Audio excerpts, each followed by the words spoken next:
از گذشت روزگار هر کار از گذشت روزگار اجرا کردن در کار است که خیلی من ماه میگذرد سال میگذرد گپ در سر من نمی رود گپ در سر همین کارمندانی که عمرشون همینجا بخشیده بودن گپ در سر اونا می روند.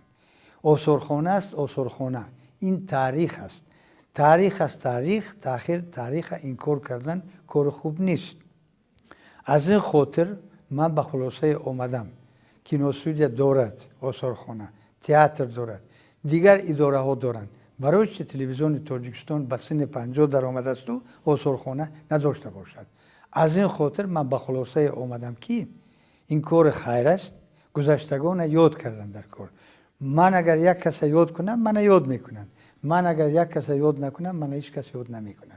از این خاطر با دستگیری رئیس کمیته تلویزیون و رادیوی تاجیکستان من دستگیری کردن من به یاردم کردن اون چیزی که در خزینه من بود و من دسترس کردم من همینجا ساختم آباد کردم ماه میگذرد سال میگذرد لازم شده میماند.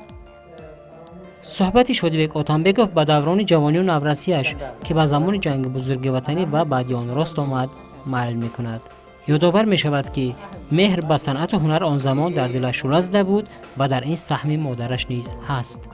مادر خدا رحمتی من در تئاتر موسیقی دراموی به نام آزرنگی به نام مهربان نظر کار میکردن لباس دوز بودن. من از گذشت روزگار بسیار هنرمندای اصلی که همون وقتا در همونجا کار میکردند و با مثل کرم خدایف برین و شاه اسماعیل و الف بیک و دیگران من وقتی که اونا رو از صحنه تماشا میکردم راستگه بسیار خرسند میشدم.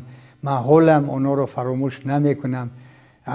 اگر گویم که اونا استادان من هستند خطا نمیشود. مهر شوقت من از همون تئاتر سر شده بود که من به دانشگاه شهر تاشکند رفته همونجا به تحصیل نموده بودم. این مهر او را به تاشکند برای تحصیل برد. پس از تحصیل به تاجیکستان برگشت و از همان لحظه حیات شادیبک آتانبکوف به مفهوم تلویزیون پیوست. لحظه های آغاز فعالیت تلویزیون را چنین به خاطر می آورد. همون شب روزایی که آمده بودیم کل استودیو تلویزیون تیار نبود. کل ساختمان دوام داشته بود. بعد ما اون با گفتن که شما نه برای آموزش برای تجربه آموزی و شهرهای کوی بشوف باکو تاشکند همین جواب میفرستونیم. از بس که من در تاشکند تحصیل میکردم و کمتر درباره تلویزیون تصورات داشته بودم من رد کردم و گفتم که من کم و بیش میدونم و از شما التماس من همینجا میمونم. من میرم کینوستودیو رفتم و همونجا فیلم کتی شنور شدم یاردمچی بودم. انا بعد از اون آمدم اینجا ولی تیار نبود. بعد 3 اکتبر سال 1959 نخستین بار وقتی که تلویزیون ساختمانش به آخر رسیده بود ساعت 6 3 اکتبر ساعت 6 نخستین بار ما اکبر جورایف کتی با افیر برآمده بودیم. اون وقت نطاقو رفاعت عبدالسلام بود نخستین نطاقو ولنتین ایسایوه. این مستقیما بود. تصویر گفتن گپ عرض وجود نداشت.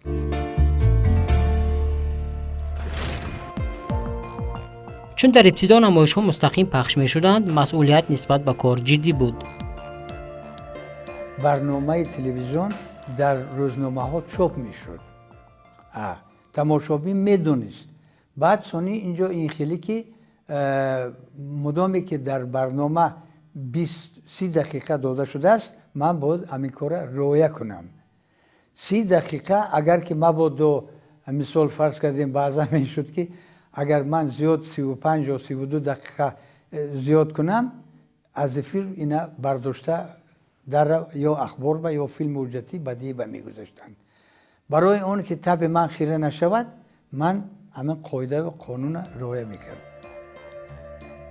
شادیبک آتانبکوف بیشتر به تهیه نمایشنامه‌های نویله‌ها و دیگر برنامه‌های ادبی مشغول بود. جهت رعایت قاعده‌های برنامه‌سازی و پخش مستقیم دائما جدی رفتار می‌کرد.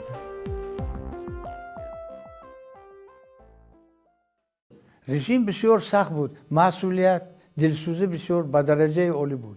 وقتی که مسئولیت است و دلسوزی است کار نقص پیش می رود.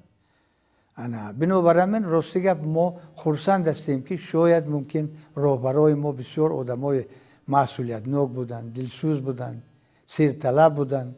ما حق نداشتیم که یگان قاعده ویران کنیم. مدامی که اعلان شدگی تماشابین انتظار است. شادبک من چون بنیادکار همین استودیو تلویزیون میدونم، یک رژیسور پر تجربه و میشناسن همه پسندیده های بسیار تشکیل کردگی در تلویزیون، نمایش های ادبی به نوار گرفتگی وای کردگی چون رژیسور، شاگردای بسیار تیار کردگی در همین تلویزیون. کار شادیبک اتنبکوف در تلویزیون با اهل هنر پیوند بود. طوری هنرمندان ابراز می‌دارند در تهیه نمایشنامه‌های تلویزیونی بسیار سختگیر و جدی بود. نوابسته از این به همه مناسبتی خوب داشت و این است که هنرمندان با این مردی صاحب کسب کار کردن را دوست می‌داشتند. شب روز می با این نگاه نکرده من باید همون تپ تیار کنم. از سبب اون که ما مستقیما با این فیلم می‌برآمدیم، تئاتر لاهوتی روز یکشنبه وای داشت، روز دوشنبه استراحت داشت. همین اسپکتاکل‌های روز دوشنبه میموندن به خاطر اون که هنرمندا می اومدن، لباساشون تیار، گریمشون تیار، آرایش همه چیز تیار. وقت و ساعت اومد بعد اخبار مرحمت افیر با. من اینقدر سخندان نیستم، لیکن اسلوب کار نقص بر جا می آوردم. به خاطر همین من قدر میکردن و حرمت میکردن، احترام میکردن، من نگاه میداشتن در اداره فرهنگ. من مسئولیت ایست میکردم. بنابراین من از بس که اسلوب کار اداره فرهنگی که از خود کردم به دیگر اداره ها و خودم چیز نمیکردم، مداخله نمیکردم. همون سالها تمامی کارهای تلویزیون مستقیما پخش میشد و من همین شادیبک تمامی همین حالتهای عملیاتی صحنه را همین قدر همین سیقل داده چنان خوشوی کار میکردند و همچنین با متن با سخن اعتباری بلند میدادند و ما بعضا میگفتیم ای بس آخر شد ما تیار شدیم که نه و پگاه هم فیراد میکردن پیش از همون نمایش هم یک بار دیگر با مشق میکردن. یعنی همین خیلی بسیار دقیق کار انسان اون کس بدن. میمیناشویلی خورتسیدزه مرحمت. در اومدیم. السلام علیکم. و علیکم السلام. این جنجال شمایان هنوز هم تمام نشده؟ نه عزیزم تمام نشده است. تا آدمی که حقیقت را در نیابم تمام نمیشود.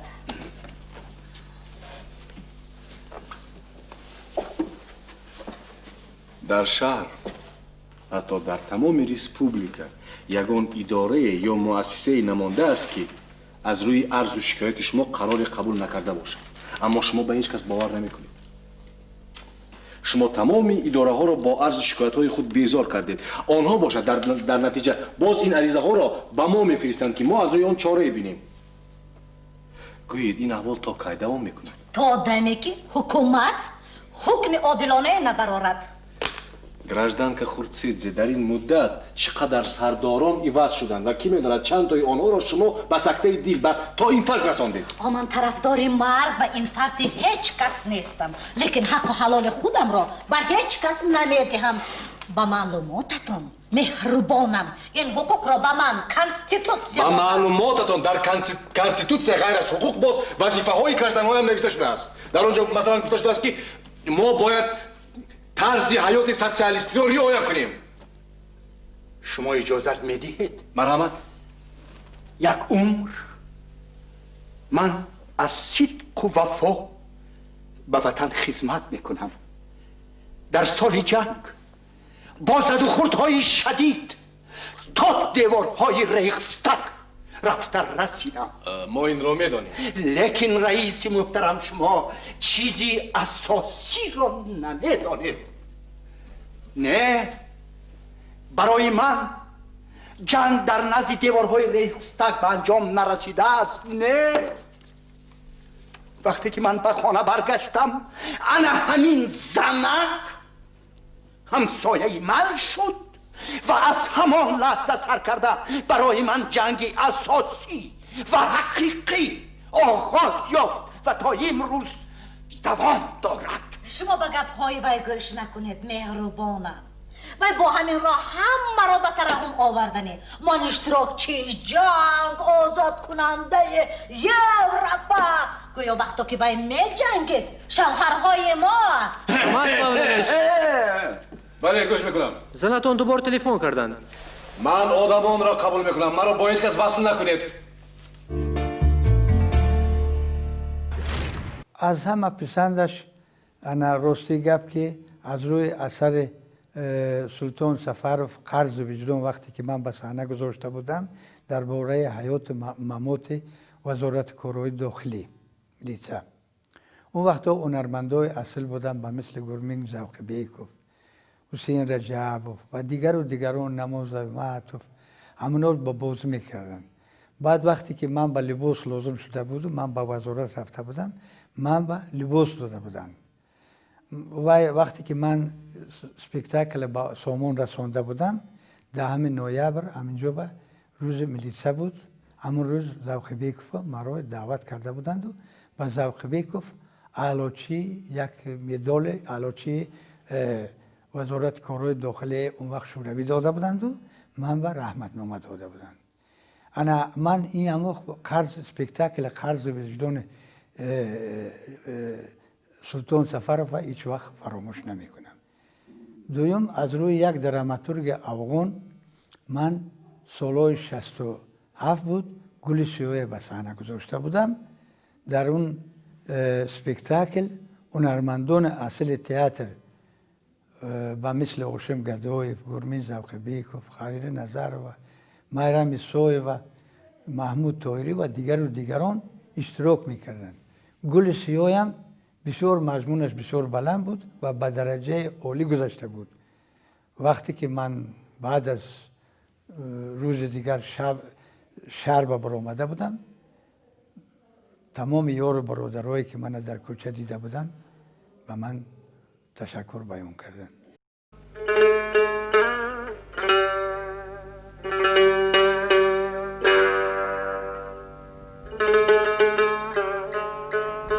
من این پول ها را گرفته زنده ها را با باقی من برید مرده ها را باشد برابا بار کرده با مسجد فرستانید. لیکن آن چیزی که از من شنیدید و هیچ کس نگوید. فهمیدید برادری عزیز؟ کافی است. زود باشد.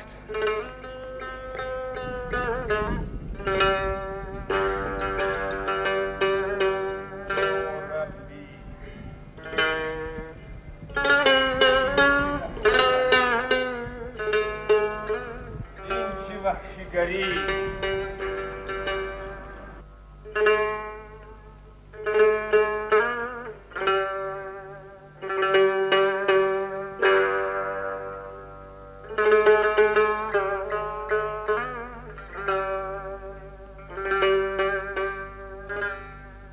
یا ربی این چه دهشت، این چه وحشیگری. شما سرکردگانی خوجند به سری خوجندی ها چه بلا آوردید. سرداری اویزد و حاکم کو بیگانند. شما چی؟ به میدان نگرید از کوچه ها خون آبی دیده جاری است. ما گناه نداریم. خود را بیگناه می تراشید. گناهگاری عظیم شمایید. خدا جزایتان را دهد. اون وقت ما زنده بازی میکردیم. این خیلی نوار نبود. افسوس که نوار نبود. ما با شادی گل سیاه مانده بود. بسیار عجایب مانده بود. بعد زهرا یک تلویزیونی مانده بود و اونجا به محمد جان قاسیموف، گلچهره اپا، سناور اپا بازی میکردن، صوفی اپا ما همراه زنده بازی میکردیم. همچون کارگر ایجادی، همچون تهیه‌گر، همچون انسان، همچون من بسیار احترام دارم. بسیار آدم نجیب، آدمی که عمرش در تلویزیون داده است.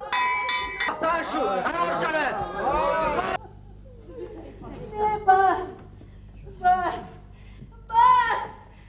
تو پسری قلم قاش این دنیای روشن رو ندیده در کدام گوشه زمین و خونش و آغوشته به کفن خوابیده است.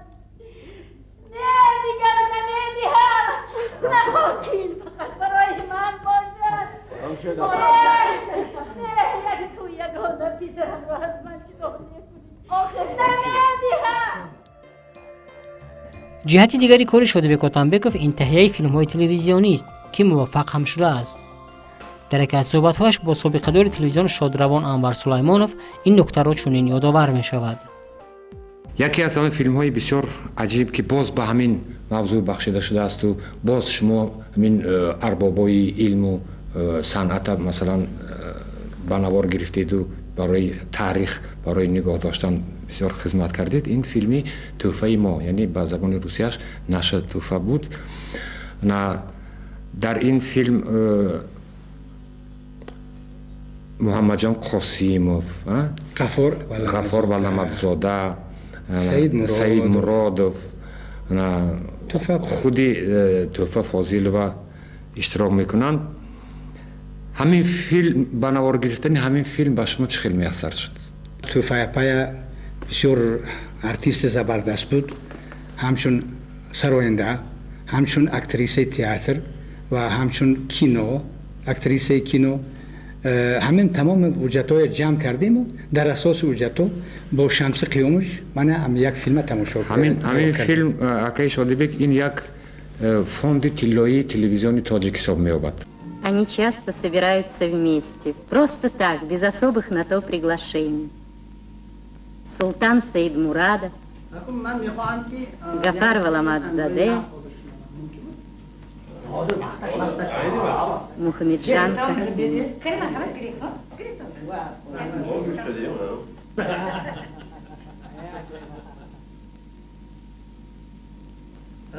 Большие артисты, зачинатели театров в Таджикистане, они привели в большое искусство и Туфу Пазылову, дочь гончара из Канибадана. Она была маленькой, училась в интернате, но и тогда уже у нее был красивый голос. Говорю, приезжай в Душанбе, к нам в театр. Ну а она, как услышала о театре, так и ухватилась за меня.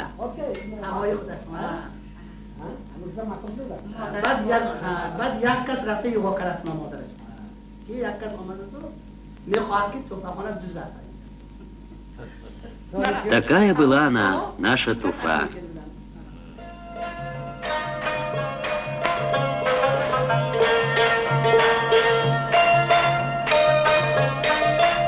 Канибадам, кишлак, где родилась Туфа Фазылова.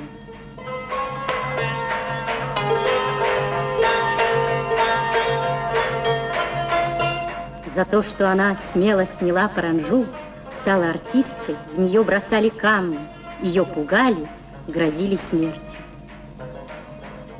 И вдруг о моем приезде узнала ее мать. Вызывает меня в милицию. Сижу, жду. Заходит женщина в милицейской форме и говорит: «Это вы собираетесь украсть мою дочь?»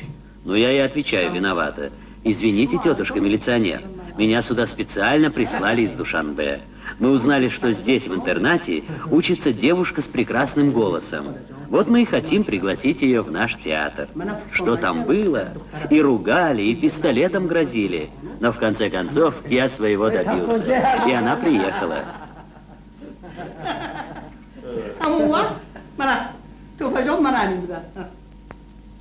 فیلم دیگری شودبک اتنبکوف که به همه پسند آمد این آلبوم پامیر بود که از باب سنت‌های قدیمه و پوبرجای این گوشه از دیارمان نقل می‌کند.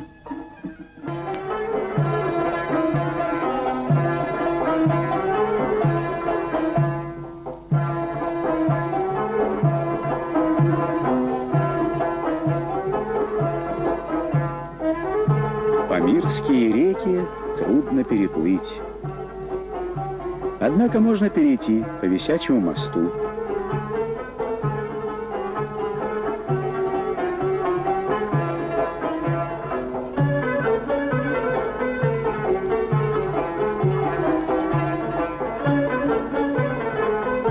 Древний способ переправы – надувные шкуры турсуки.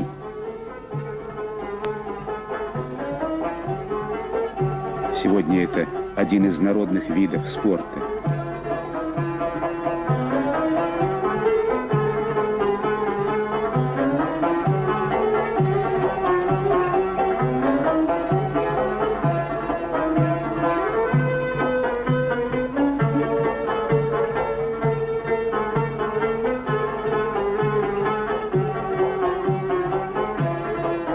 Конное поло – старинная памирская игра.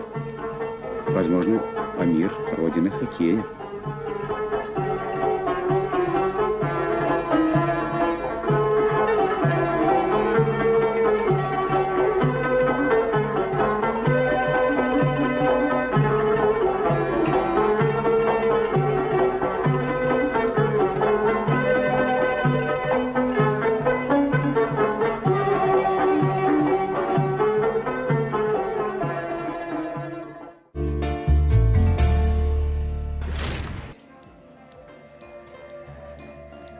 дар обод намудани бойгонии телевизион саҳми сазовор дорад.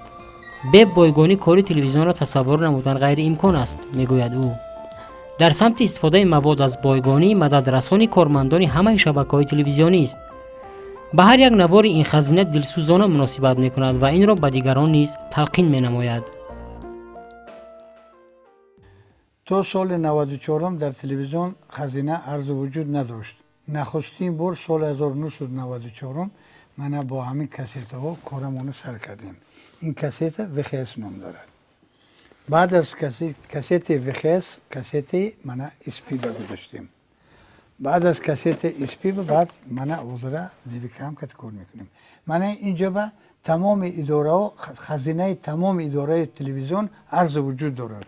идораи сиёсӣ, идораи мусиқӣ, идораи фарҳанг, идораи кишоварзӣ ва дигар то ҳатто инҷа хазинаи махсуси президенти тоҷикистон арзу вуҷуд дорад. ана ҳамин ҷо як бартарӣ дорад ки мушкила осон мекунад. чизҳои гузашта гирифта ва чизҳои бадиӣ ҳуҷҷатӣ филмҳои ҳуҷҷатӣ филмҳои бадиӣ ва бисёр чизҳое ки аз гузашти рӯзгор мо ба хазина ворид кардем дастрас мекунем ба ҳамаи кормандони студияи телевизион. шахси хеле самимӣ ва табассуми малеҳе дорад қаҳрамони мо. хеле хоксор аст ва худро каме эҳсосӣ низ мешуморад. ба ҳар як чизи майдачуда дар зиндагӣ аҳамият додан лозим нест. агар ба ҳар як чизи майдачуда одам аҳамият диҳад агар баъд дилкаф мешавад. бинобар ҳамин ман худама тасалло медиҳам ки аҳамият натиҳ. хайр ман ки бисёр табиатан дилам нозук аст худама бо худама тасалло медиҳам ки зиқ нашав ба ҳамин хел майдачуда аҳамият натиҳ. баъд ҳамин гати бо корам мана буд мешавад.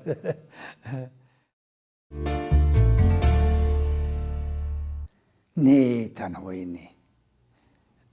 не чӣ хуш аст ки вақте ки инсон ҳамдигара аз ним сухан мефаҳмаду бо ёру дӯстону ҳамсӯҳбат мешавему ана баъд чӣ мегӯяд димоғ чоқ мешаваду ба ёру дӯстон ба атрофиён бисёр вобастагӣ дорад. албатта бинобар ҳамин ман худама тасалло медиҳам ки шояд синни солам ба як ҷо ба ҳар ҳол расидагӣ лекин худо ба шукр ки ман кора нағз мебинам. хайрият ки кор асту ман бо кор зинда ҳастам. ҳамин ҷо мебиёяму мана хай як баъзе мушкилоя осон мекунам. он чизе ки дар хазинаи ман арзу вуҷуд дорад ҳамона ка дастрас мекунам. вақте ки аз эфир тамошо мекунам хурсанд мешавам.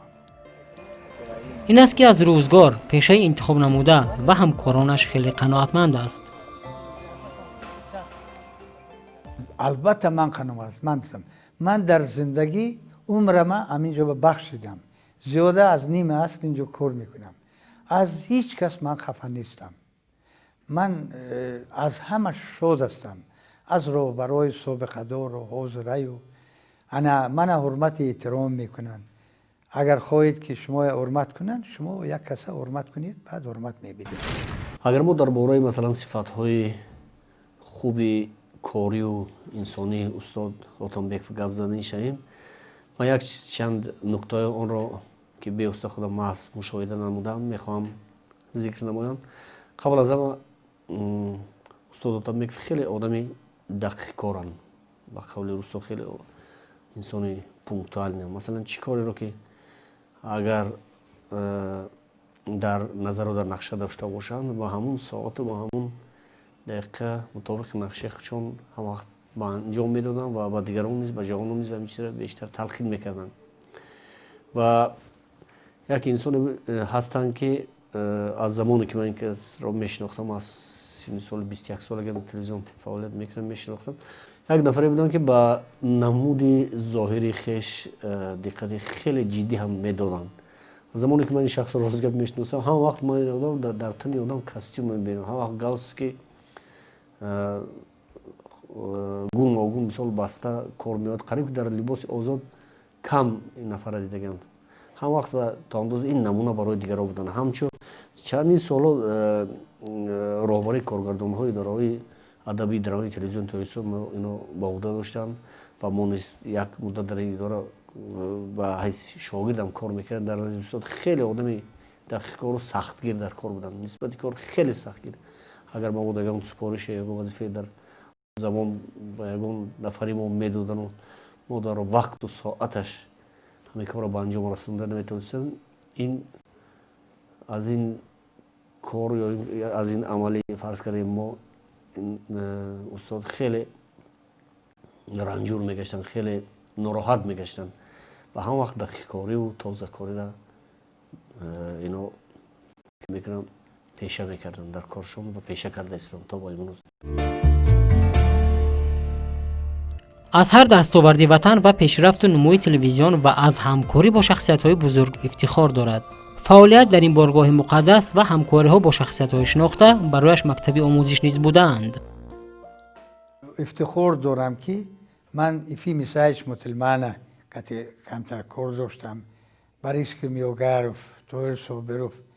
من از همین افتخار دارم، از همین بسیار چیزایی که یاد گرفتم از اون نرمندای از تئاتر لاوتی که اون شب روزا محمد جان قاسم و شکر برخان اصل برخان و توفا پای و انیفا مولان و احمد بابا قلوف و دیگرها و تا حتی با افتخار دارم از اون که من همون شب روزا اون نرمندای شش مقام کتی سر کار داشتم. شونه زرکه صاحبوف، شهابوف، برنامه سوق و من افتخار دارم. شاید در کمتر در گفتار کمتر اذیت میکشم، لیکن تجربه زندگی دارم و اون شب روزا جای نبود. شش مقام هم انا همینجا بود، انا همینجا و شش مقام همینجا بود. همه ارکستر اسبابای خلقی همشون انا همینجا بودن، همینجا یک جای کار میکردیم و راستی گپ مشکل خیلی گفتم مستقیما که ما روزه مشکل آسان میکردم. من هیچ وقت اونا رو فراموش نمیکنم. از آبادی وطن شکر میکند، همه رو به مهنت دعوت مینماید تا این آبادی ها بردوام باشند و وطن گلگل شکوفان.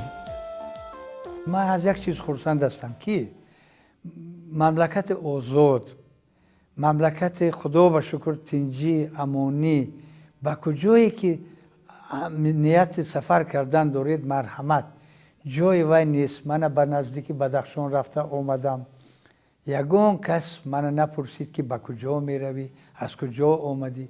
رفتم بدخشان، بسیار نسبت گذشته که اگر مقایسه کنیم از زمین تا آسمان فرق است.